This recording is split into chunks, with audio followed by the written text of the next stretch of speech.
Sobre la ayahuasca y la iluminación espiritual. Primero que nada, la iluminación, ¿de qué hablamos realmente cuando hablamos de iluminación espiritual? ¿Sí? En lo personal, cuando pienso en iluminación, realmente pienso en personajes muy grandes, ¿sí? Yo pensaría, por ejemplo, en el Buda o en Jesús de Nazaret, ¿sí?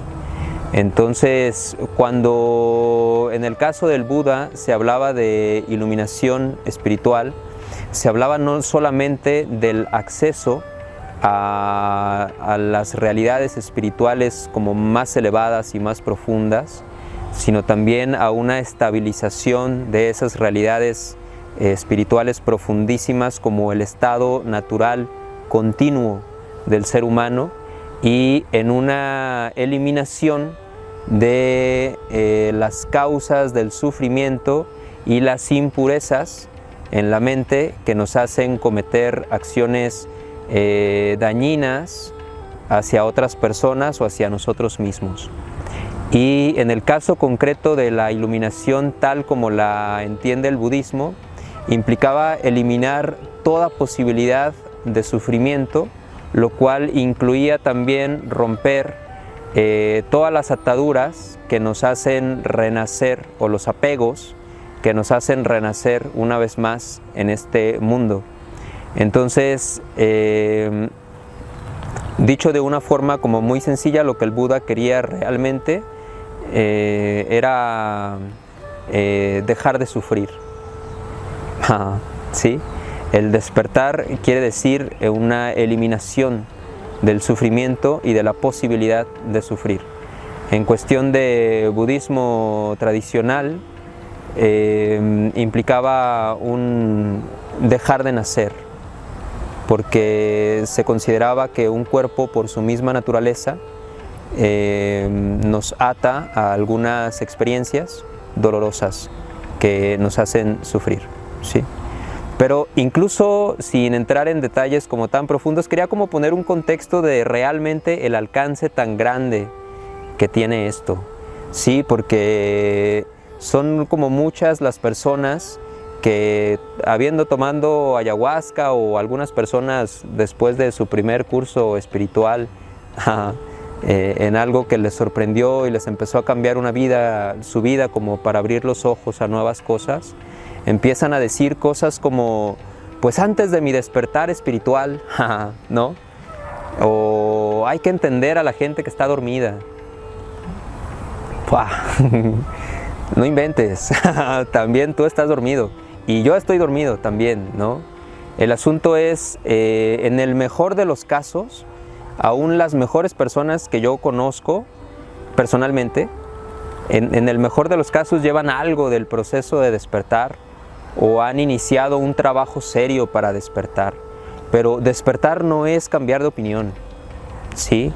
Hasta tanto esos estados elevados no se hayan vuelto el continuo de tu vida y no hayas eliminado la posibilidad, los gérmenes del sufrimiento y de las cosas que te hacen dañar a otras personas o dañarte a ti mismo, ¿no? No podemos hablar realmente de una iluminación espiritual, ¿sí? Ni de un despertar espiritual genuino. Esto es como para un poquito sentar las bases en un trabajo serio. En el mejor de los casos, estamos iniciando un trabajo serio, hemos visto a dónde queremos llegar y hemos empezado el camino para llegar allá, ¿sí?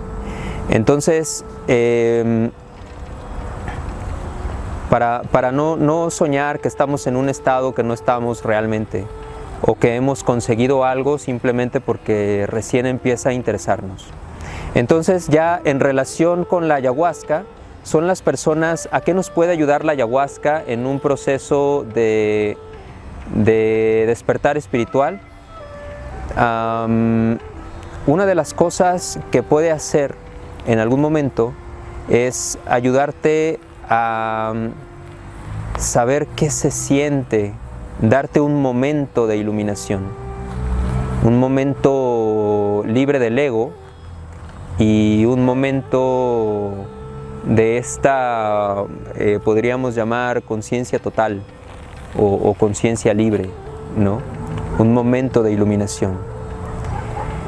En el budismo Zen, por ejemplo, en una experiencia de estas características recibe el nombre de Satori.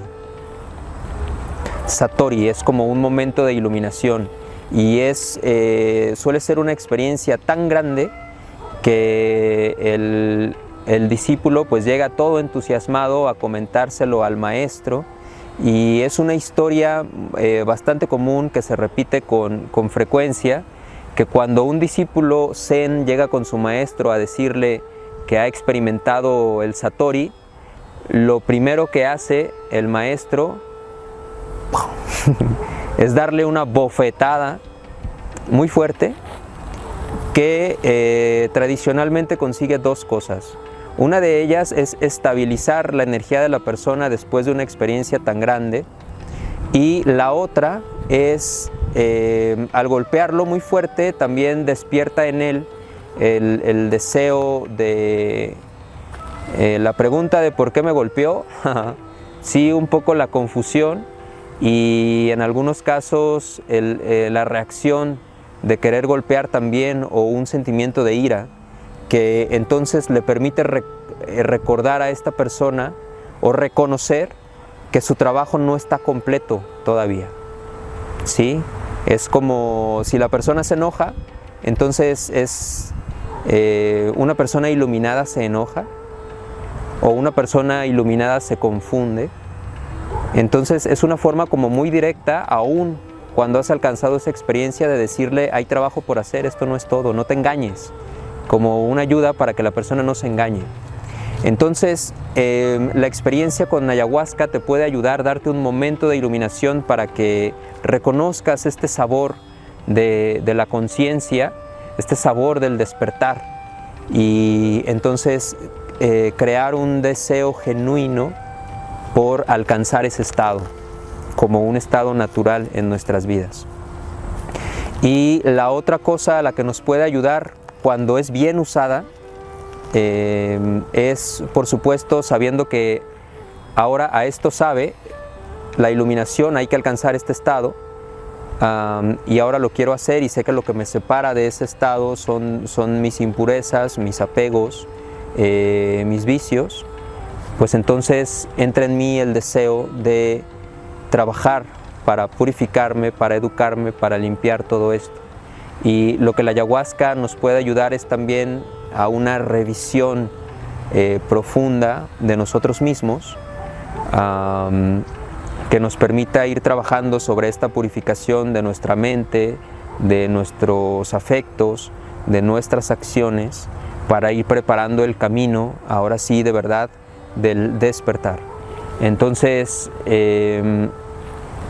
bien usada, la ayahuasca nos puede ayudar a estas dos cosas en relación con la iluminación verdadera, con el despertar. Y decir, por supuesto, que puedes tomar ayahuasca toda tu vida y no iluminarte jamás, o que puedes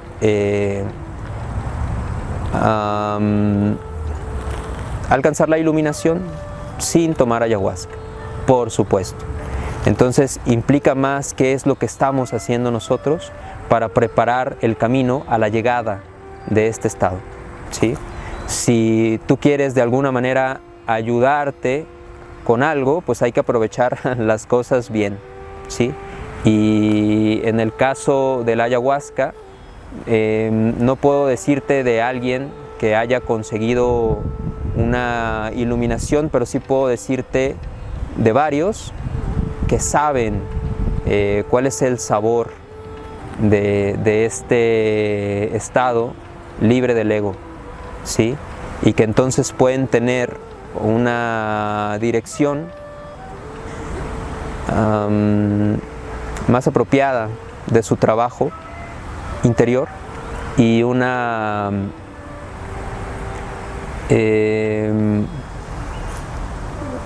deseo genuino al haber experimentado este estado de consumarlo, de realizarlo, de cristalizarlo, ¿sí? Podemos aprovechar las cosas, todas las cosas, mejor. Y ya no se trata entonces de cómo son las cosas, cómo son las situaciones, cómo son las personas, ni siquiera qué tan elevada fue la experiencia, sino qué estoy haciendo yo con ellas.